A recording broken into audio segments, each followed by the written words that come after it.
Hello everyone, welcome to Tejas career academy guys. आज है 6 April और आज हम देखेंगे इंपॉर्टेंट करंट अफेयर के क्वेश्चंस को। आपका 2 दिन का यहाँ करंट अफेयर थोड़ा सा अब्सेंट हुआ है, तो डोंट वरी, वो सारी चीज़ें मैं कवर अप करके रखूंगा। ठीक है, उसका आप वरी मत कीजिएगा, सारी चीज़ें एकदम आपको बिल्कुल परफेक्ट मैनर में मिलेंगी। चलिए शुरुआत करते हैं आज के इस सेशन को।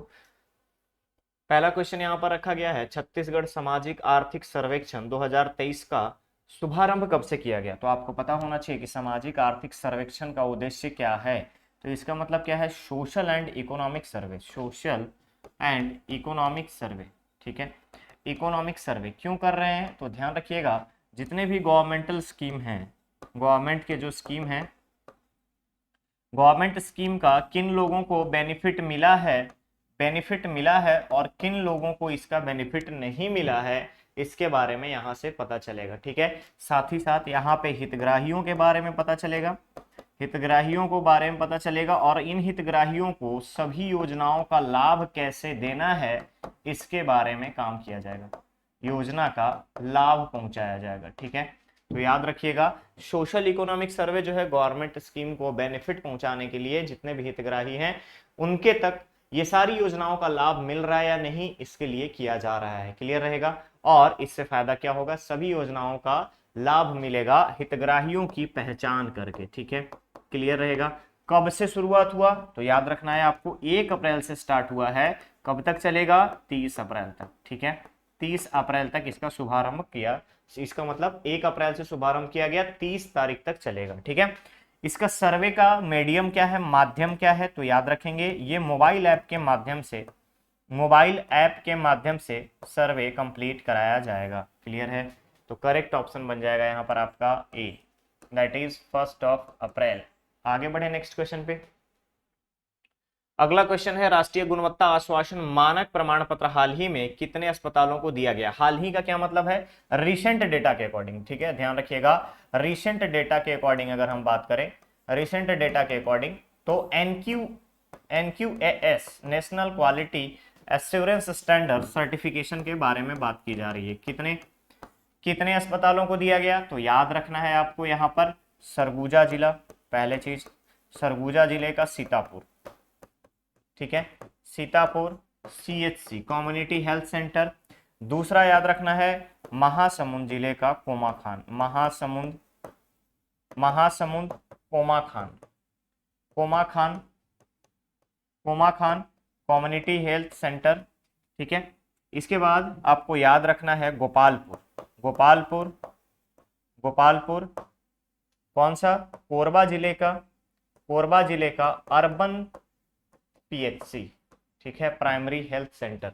इन 3 अस्पतालों को हाल ही में फरवरी में, ध्यान रखिएगा, फरवरी में इनका इवैल्यूएशन किया गया था, जिसमें से सरगुजा सीतापुर को 80% मार्क्स, महासमुंद कोमाखान को 83% मार्क्स और कोरबा गोपालपुर को 84% मार्क्स के लिए एनक्यूएएस सर्टिफिकेशन प्रोवाइड किया गया है। ठीक है, तो कुल कितने अस्पतालों को दिया गया है, इनका सर्वेक्षण कब हुआ था, फरवरी में हुआ था, मार्च में इवैल्यूएशन किया गया और उसके बाद अप्रैल में इनको, यानी कि इन 3 अस्पतालों को क्या दिया गया, NQAS quality certification assurance card. ठीक है, क्लियर रहेगा, तो करेक्ट ऑप्शन बन जाएगा यहाँ पर आपका बी। आगे बढ़े नेक्स्ट क्वेश्चन पे। अगला क्वेश्चन है, पीएम श्री योजना के तहत राज्य के कितने विद्यालयों का चयन किया गया है। तो क्या है पीएम श्री योजना, तो जितने भी स्कूल हैं, जितने भी शासकीय स्कूल हैं, सभी स्कूलों के गुणवत्ता को बढ़ाने के लिए, सभी स्कूलों के गुणवत्ता को बढ़ाने के लिए पीएम श्री स्कूल में चयन किया जाता है, पीएम श्री स्कूल में चयन किया जाता है, योजना में चयन किया जाता है। और छत्तीसगढ़ में टोटल अगर आप देखेंगे तो 228, ध्यान रखिएगा, 228 स्कूलों का लिस्ट भेजा गया था और 228 में से राज्य के 211 विद्यालयों का चयन पीएम अगर हम बात करें पीएम श्री योजना का किया गया है। ठीक है, पीएम श्री योजना के लिए किया गया है। अब इसके बाद देखिएगा 228 में से 211 स्कूल पीएम श्री योजना में शामिल होंगे। इसके तहत सर्वाधिक अगर हम आपसे बात करें तो सर्वाधिक स्कूल कौन से जिले में है, आपके रायपुर में। ठीक है, कुल 9 स्कूलों का चयन रायपुर से किया गया है और रायपुर के ही क्षेत्र में अगर आप देखेंगे यहाँ पर तो टोटल 211 विद्यालय का चयन पीएम श्री योजना के लिए किया गया है। तो करेक्ट ऑप्शन अगर हम बात करें तो करेक्ट ऑप्शन यहाँ पर हो जाएगा आपका सी, दैट इज 211। क्लियर है? आगे चले नेक्स्ट क्वेश्चन पे। क्वेश्चन है ताइक्वांडो चैंपियनशिप में राज्य के कितने प्रतिभागी ने पदक जीता है? तो आपको पता होना चाहिए कि 27 मार्च, याद रखेंगे आप, 27 मार्च तक कटक में आयोजित भारतीय स्तर के ताइक्वांडो चैंपियनशिप में राज्य के तीन छात्र, एक आपका अंडर 24 केजी कैटेगरी, इसके अलावा under 29 KG category, under 47 KG category, इन तीनों कैटेगरी में अगर आप देखेंगे तो अंडर 24 में आसिफा अंसारी, ठीक है। अंडर 29 में वेदांत कश्यप, और अंडर 47 में पूर्वी कंवर, याद रखिएगा पूर्वी कंवर। इन तीनों ने पदक जीता है, छत्तीसगढ़ से ताइक्वांडो में पदक जीता है।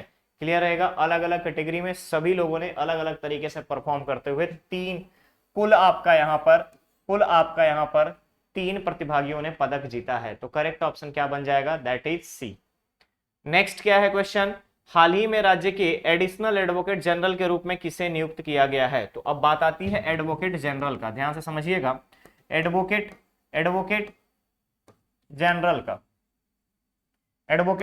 का तो अगर आप इंडियन पॉलिटी पढ़े होंगे तो वहां पे एक आर्टिकल आता है 165 और 166 के बारे में बात होती है, ठीक है। याद रखिएगा कौन सा आर्टिकल आता है, 165 और 166। तो 165 में बात की जाती है कि राज्य के लिए एक विधिवेता की नियुक्ति की जाएगी। राज्य के विधिवेता, ध्यान रखेंगे विधिवेता, दैट इज एडवोकेट जनरल, जो कि कानून के विषय पर सलाह देगा राज्य सरकार को, राज्य सरकार यानी गवर्नर को, ठीक है। जिस तरीके से अटॉर्नी जनरल ऑफ इंडिया का पोस्ट का बात किया जाता है, attorney general of India, that is article 76, उसी तरीके से यहाँ पर आर्टिकल 165 के बारे में बात किया जाता है राज्य के विधिवेता, जो कि एडवोकेट जनरल होता है। तो एडवोकेट जनरल के असिस्ट करने के लिए एडिशनल एडवोकेट जनरल होते हैं। जैसे अटॉर्नी जनरल ऑफ इंडिया को असिस्ट करने के लिए सॉलिसिटर जनरल ऑफ इंडिया होता है, उसी तरीके से यहाँ पे एडवोकेट जनरल को असिस्ट करने के लिए आपका एडिशनल बोलिए या असिस्टेंट एडवोकेट जनरल यहाँ पर नियुक्त किए जाते हैं। तो हाल ही में राज्य सरकार के द्वारा 2 वर्ष के लिए, ध्यान रखेंगे 2 वर्ष के लिए अनिमेश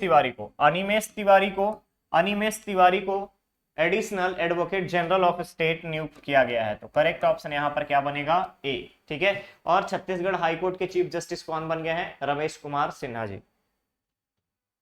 नेक्स्ट क्वेश्चन है छत्तीसगढ़ राज्य के किस जिले में रबर की खेती की जाएगी? ठीक है, तो याद रखना है आपको बस्तर जिले के कोट्टायम क्षेत्र में, कौन सा? कोट्टायम क्षेत्र में 1 हेक्टेयर में इंदिरा गांधी कृषि विश्वविद्यालय रायपुर और रबर अनुसंधान केंद्र, ठीक है, रबर रिसर्च इंस्टीट्यूट RRI के द्वारा दोनों के लिए यहाँ पर रबर की खेती के लिए, प्राकृतिक खेती के लिए एग्रीमेंट किया गया है। और बस्तर जिले के कोट्टायम क्षेत्र के 1 हेक्टेयर क्षेत्र में इसकी खेती की जाएगी। क्लियर रहेगा? तो पूछा जा रहा था कि किस जिले में की जाएगी, तो जिले की जगह का अगर हम बात करें तो बस्तर, ठीक है। करेक्ट ऑप्शन यहाँ पर बन जाएगा आपका बी, बस्तर में कोट्टायम क्षेत्र में रबर की खेती की जाएगी।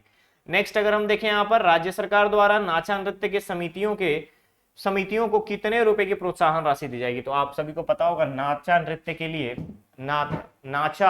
के लिए दाऊ रामचंद्र देशमुख, ठीक है, उनका नाम आता है। तो हाल ही में उनके लिए महोत्सव मनाया गया था, नाचा महोत्सव, उनकी स्मृति में नाचा गम्मत महोत्सव मनाया गया था। और राज्य सरकार द्वारा नाचा को प्रमोट करने के लिए, नृत्य को प्रमोट करने के लिए 10,000 रुपए की प्रोत्साहन राशि दिए जाने की घोषणा की गई है। 10,000 प्रोत्साहन राशि, ध्यान रखेंगे प्रोत्साहन राशि कितनी है? 10,000 रुपए की प्रोत्साहन राशि किसके द्वारा दी जाएगी? राज्य सरकार के द्वारा। तो करेक्ट ऑप्शन क्या बनेगा?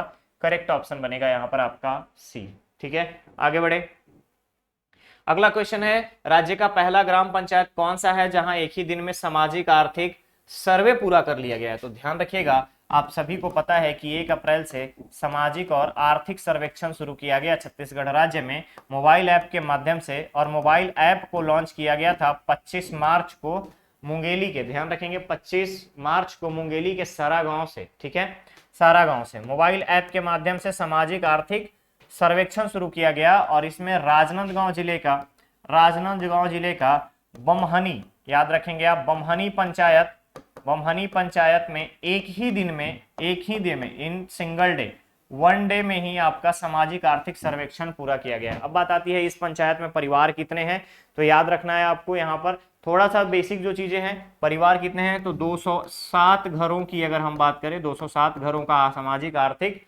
सर्वेक्षण पूरा कर लिया गया है, ठीक है, क्लियर रहेगा, जिसमें 265 परिवारों का निवास है, ठीक है, कितने, 265 परिवारों का निवास है, क्लियर रहेगा। तो यहाँ पर बमहनी पंचायत छत्तीसगढ़ का पहला पंचायत बना है जो कि आपका सामाजिक आर्थिक सर्वेक्षण को सबसे कम समय में पूर्ण कर लिया गया है। तो करेक्ट ऑप्शन यहाँ पर बन जाएगा आपका डी, ठीक है। नेक्स्ट क्वेश्चन पे चलें। अगला क्वेश्चन है, खेल के माध्यम से मिलेट्स को बढ़ावा देने के लिए किस जिले में मिलेट्स कप का आयोजन किया जा रहा है। तो मिलेट्स दैट इज 2023 को मिलेट ईयर घोषित किया गया है, मिलेट्स ईयर घोषित किया गया है किसके द्वारा, यूनाइटेड नेशन के द्वारा। मिलेट्स ईयर यूनाइटेड नेशन के द्वारा, किसके प्रस्ताव पे, इंडिया के प्रस्ताव पे। मिलेट्स में पोषण तत्वों की सबसे ज्यादा, यानी कि अगर हम देखें न्यूट्रिएंट एलिमेंट की बात करें, न्यूट्रिशन एलिमेंट के बारे में बात करें तो सर्वाधिक होता है मोटे अनाजों में। तो मिलेट्स के लिए मिलेट्स कप, यानी खेल के माध्यम से मिलेट्स को बढ़ावा देने के लिए मिलेट्स कप का आयोजन एग्रीकल्चर डिपार्टमेंट्स के द्वारा किया जा रहा है, मिलेट्स कप, ठीक है। खेलकूद जो संभागीय खेलकूद प्रतियोगिता शुरू होने वाली है उसमें मिलेट्स कप का आयोजन किया जा रहा है और इसके कोऑर्डिनेशन कौन है, तो अगर हम बात करें तो एग्रीकल्चर डिपार्टमेंट के कोऑर्डिनेटर यानी संचालक और सह संचालक, ठीक है, सहायक संचालक, क्लियर रहेगा। इन दोनों ने मिलेट्स कप का आयोजन करवाया है संभाग स्तर पर मिलेट्स के बढ़ावा देने के लिए, मिलेट्स के प्रति लोगों को जागरूकता बढ़ाने के लिए। तो करेक्ट ऑप्शन क्या होगा, किस जिले में हो रहा है, तो जिला है आपका कोरबा में आयोजन किया गया। इसके अलावा मिलेट्स कैफे की शुभारंभ कहां से हुई थी, मिलेट्स कैफे का शुभारंभ हुआ था रायगढ़ से। इसके बाद करीब करीब अभी सभी जिलों में मिलेट्स कैफे खोला जा रहा है और हाल ही में मिलेट्स महोत्सव का आयोजन राज्य स्तर पर रायगढ़ में किया गया था। मिलेट्स कार्निवाल का आयोजन रायपुर में किया गया था। सारबिल का, ध्यान रखेंगे, सारंगढ़ बिलाईगढ़ मिलेट्स महोत्सव का आयोजन सारंगढ़ जिले में किया गया था। तो ये सारी चीजें आप रिलेटिवली याद रखेंगे। इसके अलावा अगर आप देखेंगे सरगुजा में और जसपुर में खास करके हाथियों से, जो लेमरू एलिफेंट रिजर्व है उसका क्षेत्र सरगुजा, कोरबा और आपका जसपुर तीनों क्षेत्र में आ जाता है। तो लेमरू एलिफेंट रिजर्व में हाथियों से बचाने के लिए एलिफेंट अलर्ट ऐप भी जारी किया गया है। तो करेक्ट ऑप्शन यहां पर बन जाएगा आपका ए, ठीक है। नेक्स्ट क्वेश्चन है, हाल ही में चीन द्वारा किस भारतीय राज्य के 11 स्थानों का नाम बदलने की घोषणा की गई है। तो चीन जो है इंडियन स्टेट में अगर हम बात करें तो ये 11 नाम को बदलने की घोषणा की है और ये कौन सा राज्य है, ये है आपका अरुणाचल प्रदेश, ध्यान रखेंगे अरुणाचल प्रदेश, ठीक है। तो चीन के अकॉर्डिंग अरुणाचल प्रदेश के 11 स्थान का जो प्रेजेंट नेम है उसको वो लोग चेंज कर देंगे। जैसे अगर मान लेते हैं हम तवांग है तो उसका कुछ और नाम रख देंगे। तो ऐसे 11 स्थानों का नाम उन लोगों ने चेंज करने की बात कही है। इसके अलावा अरुणाचल प्रदेश में आपको याद रखना है कि जैसे डॉनी पोलो इंटरनेशनल एयरपोर्ट ईटानगर में प्रधानमंत्री नरेंद्र मोदी जी के द्वारा उद्घाटन किया गया था, लोकार्पित किया गया था। साथ ही साथ सियोल पुल, ठीक है, आर्मी वालों को सुविधा के लिए ट्रांसपोर्टेशन फैसिलिटी बढ़ाने के लिए सियोल ब्रिज की उद्घाटन की गई थी, किसके द्वारा, रक्षा मंत्री श्री राजनाथ सिंह जी के द्वारा, क्लियर रहेगा। इसके अलावा बोलांग फेस्टिवल, ध्यान रखेंगे बोलांग फेस्टिवल का आयोजन अरुणाचल प्रदेश में हुआ था। अगर आप देखेंगे यहाँ पे फेस्टिवल, हॉर्नबिल फेस्टिवल नागालैंड में, ठीक है, लोसांग महोत्सव मेघालय में, ये सारी चीजें। इसके अलावा लियांग आपका डांस मणिपुर में, ये सारी चीजों को आप रिलेट करके रखेंगे। तो बोलांग फेस्टिवल अरुणाचल प्रदेश में अभी हाल ही में आयोजित किया गया था, क्लियर रहेगा। करेक्ट ऑप्शन बन जाएगा यहाँ पर आपका बी। तो ये था आज का सेशन। अब बारी आपके स्टूडेंट धर्मा की। स्टूडेंट धर्मा का आज का क्वेश्चन है, हाल ही में किस व्यक्ति को फीकी महिला संगठन की 40वीं अध्यक्ष के रूप में नियुक्त किया गया। ध्यान से देखिएगा क्वेश्चन को, हाल ही में किस व्यक्ति को फीकी महिला संगठन की 40वीं अध्यक्ष के रूप में नियुक्त किया गया है। इसका आंसर आपको कमेंट बॉक्स में कमेंट करके बताना है। ओके, तो आज के सेशन में बस इतना ही, मिलते हैं बहुत ही जल्द नेक्स्ट और नए सेशन के साथ। बने रहिए चैनल पे, चैनल को सब्सक्राइब करें, वीडियो को लाइक शेयर जरूर करें। Thank you so much.